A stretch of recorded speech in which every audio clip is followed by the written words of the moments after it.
आज मैं अमित शाह को ये बताना चाहता हूँ कि जिस माँ की कोख से आपने जन्म लिया है उस माँ को भी पढ़ने लिखने का अधिकार हमारे बाबा साहब डॉक्टर अंबेडकर ने दिया है। अर्जुन मेघवाल जी हैं, उनको विरोध करना चाहिए, उनको बताना चाहिए, कहना चाहिए भी आप बाबा साहब के बारे में ऐसे नहीं बोल सकते। अगर वो आप बाबा साहब के बारे में ऐसा बोलते हैं तो उनको पार्टी से रिजाइन कराना चाहिए और इस्तीफ़ा देना चाहिए। मतलब उनकी जो प्राथमिक सदस्य है बीजेपी की, उससे उसको इस्तीफ़ा देना चाहिए। तो मैं अमित शाह जी को बताना चाहता हूँ भी बाबा साहब डॉक्टर अंबेडकर फैशन नहीं है। बाबा साहब डॉक्टर अंबेडकर हमारी पैशन है, पैशन। नमस्कार, आप सभी देख रहे हैं द भारत खबर। मैं हूं आपके साथ प्रमोद और इस वक्त हम मौजूद हैं हरियाणा के डवाली में। हम यहां ये जानने की कोशिश करेंगे कि जो संविधान पर चर्चा चल रही थी संसद में, अमित शाह जो देश के गृह मंत्री बड़े पद पर बैठे हुए हैं, उन्होंने जो अंबेडकर को लेकर कहा था, क्योंकि उन्होंने बार बार अपनी स्पीच में ये जिक्र किया कि आप अंबेडकर अंबेडकर अंबेडकर बार बार कहते हैं। एक ये फैशन हो गया है। अगर आप इतना नाम भगवान का लेते तो आप जो है 7 जन्म तक सुखी हो जाते। इस बयान को लेकर तमाम पार्टियां, तमाम तरह के विपक्षी दल है, उन्होंने अमित शाह से माफ़ी के लिए कहा और उन्होंने कहा कि देश के गृह मंत्री को बाबा साहेब अंबेडकर के बारे में इस तरह की भाषा का इस्तेमाल खास करके संसद में नहीं करना चाहिए था और उन्हें माफ़ी मांगनी चाहिए थे। इस वक्त हम इसी बात को लेकर चर्चा करेंगे। हमारे साथ कुछ वकील साथी जुड़े हुए हैं, उनसे जानने की कोशिश करेंगे कि जिस तरीके का ये मामला हुआ संसद में, गृह मंत्री अमित शाह उन्होंने कहा कि ये तो फैशन हो गया है, अंबेडकर अंबेडकर अंबेडकर लोग जो है बोलते रहते हैं। सबसे पहले तो मैं आपके चैनल का बहुत बहुत धन्यवाद करता हूँ। ये जो अमित शाह जो गृह मंत्री के पद पर है और एक बहुत ही रिस्पेक्टेबल जो है संवैधानिक पद है, और मैं अमित शाह को ये जवाब देना चाहता हूँ और उसकी इस टिप्पणी पर, बाबा साहब पे जो टिप्पणी की है, उसकी घोर निंदा करता हूँ। मैं ये बता देना चाहता हूँ भी देश में संविधान लागू होने से पहले ये संसद भी नहीं थी जहाँ पे लोगों का प्रतिनिधित्व किया जा सके और लोगों के हक अधिकार के लिए लड़ा जा सके। बाबा साहब डॉक्टर अंबेडकर ने संविधान लागू किया और संविधान की बदौलत ही अमित शाह आज संसद के अंदर है। उसको ये बात नहीं भूलनी चाहिए। और उसकी जो ये टिप्पणी है भी अंबेडकर अंबेडकर अंबेडकर आज फैशन हो गया है, इतना नाम तो अगर भगवान का लेते तो स्वर्ग मिल जाता। तो मैं अमित शाह जी को बताना चाहता हूँ भी बाबा साहब डॉक्टर अंबेडकर फैशन नहीं है। बाबा साहब डॉक्टर अंबेडकर हमारी पैशन है, पैशन, हमारी भावना है। बाबा साहब डॉक्टर अंबेडकर ने उन वंचितों को हक दिलाया जिन वंचितों को जब इस देश में संविधान से पहले काला कानून लागू था, और उस काले कानून को जलाने का काम बाबा साहब ने किया और जला करके इस देश को एक संविधान दिया और उस संविधान के तहत जो गरीब वंचित है उसकी हक की लड़ाई के लिए जो है वोट का अधिकार उनको दिया। तो बाबा साहब डॉक्टर अंबेडकर ने वंचितों को हक दिलवाया। बाबा साहब डॉक्टर अंबेडकर ने उस काले कानून को जो सदियों से चला आ रहा था, जो एक महिला को भी शिक्षा का अधिकार नहीं था, आज मैं अमित शाह को ये बताना चाहता हूँ कि जिस माँ की कोख से आपने जन्म लिया है उस माँ को भी पढ़ने लिखने का अधिकार हमारे बाबा साहब डॉक्टर अंबेडकर ने दिया है संविधान के तहत।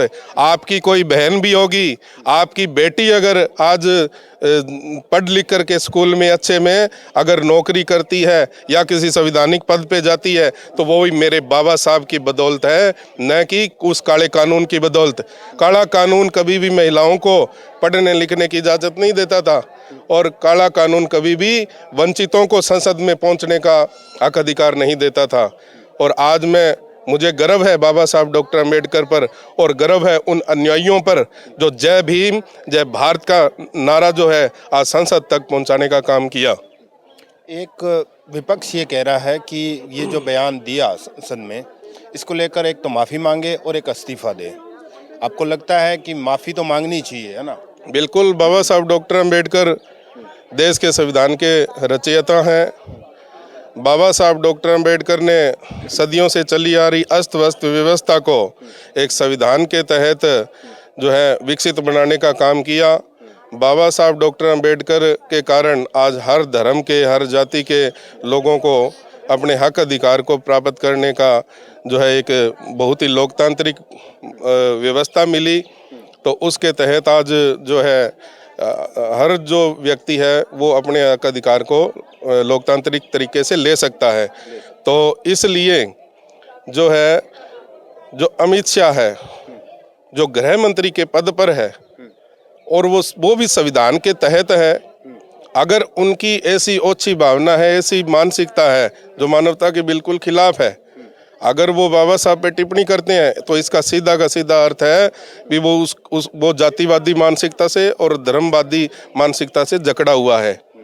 उसको उस व्यक्ति जिस पे उसने टिप्पणी की है, उस महापुरुष पे जिसने, महानायक पर जिसने टिप्पणी, जिस पर टिप्पणी की है, तो दोषी तो वो है ही है, क्योंकि उसको एक तो उस संवैधानिक पद से इस्तीफा देना चाहिए, दूसरा पूरे देश से और पूरे बाबा साहब डॉक्टर अंबेडकर के जो अनुयायी है उनके समक्ष खड़ा होकर उसे माफ़ी मांगनी चाहिए और आगे से ध्यान रखे संसद में ऐसी टिप्पणी जो है बाबा साहब पे ना हो, इस पे भी एक ठोस कानून बनना चाहिए।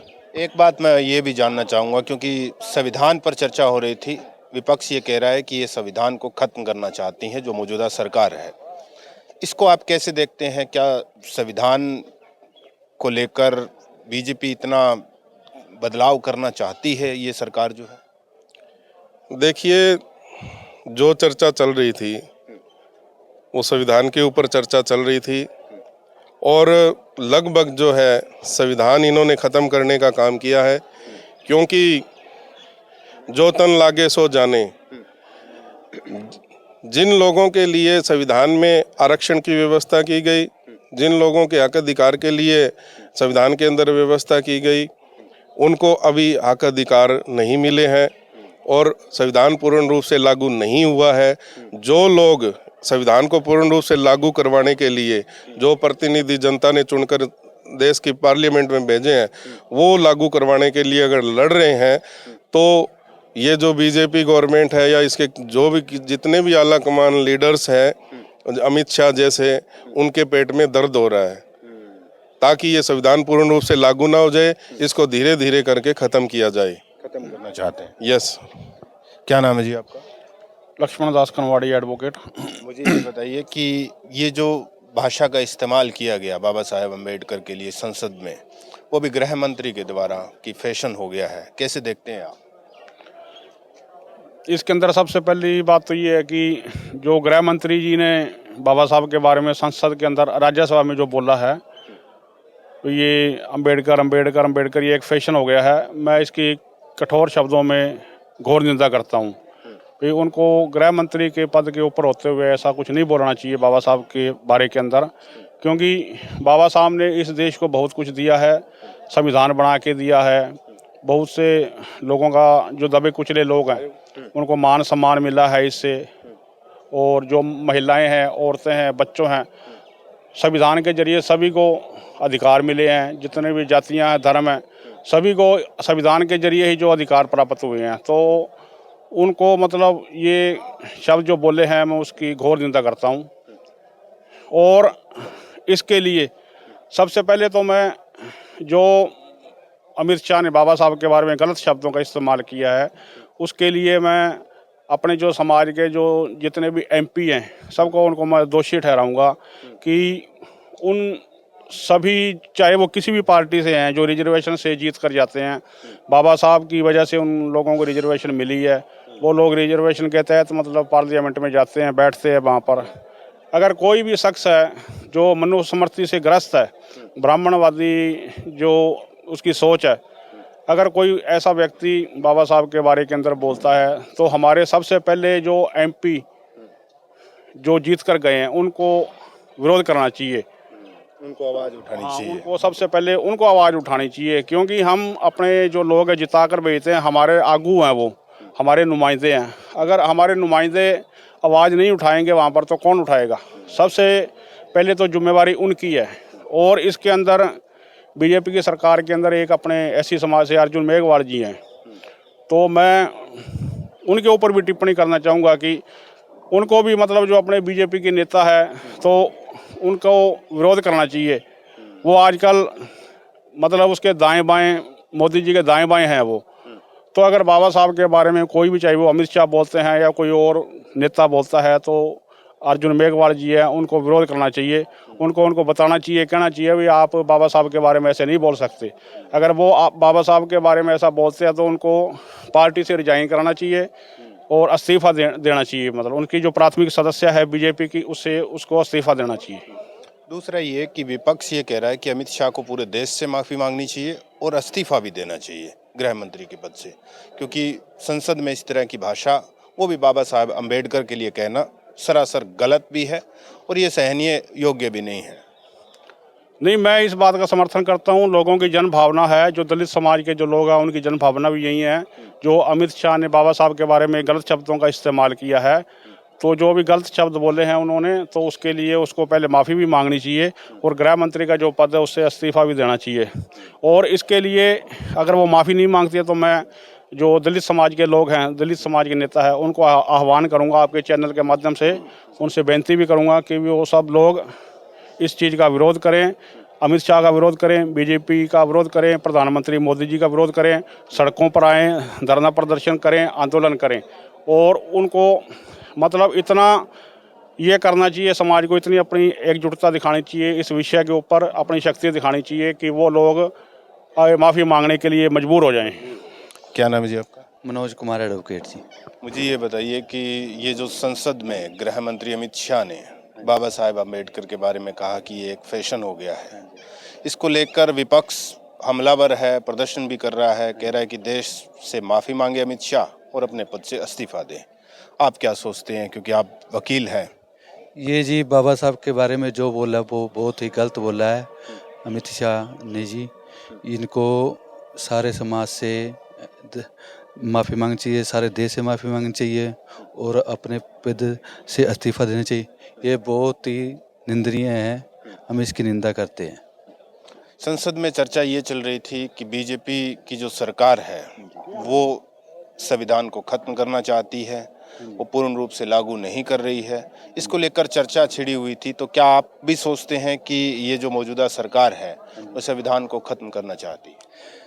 संविधान के बारे में तो ये ऐसे है सर, संविधान तो जो बना है बहुत अच्छा बना हुआ है और सारा देश इसी के आधार पर चल रहा है, कानून वगैरह सारा इसी के आधार पर है। इसको तो ख़त्म हो ही नहीं सकता ये किसी।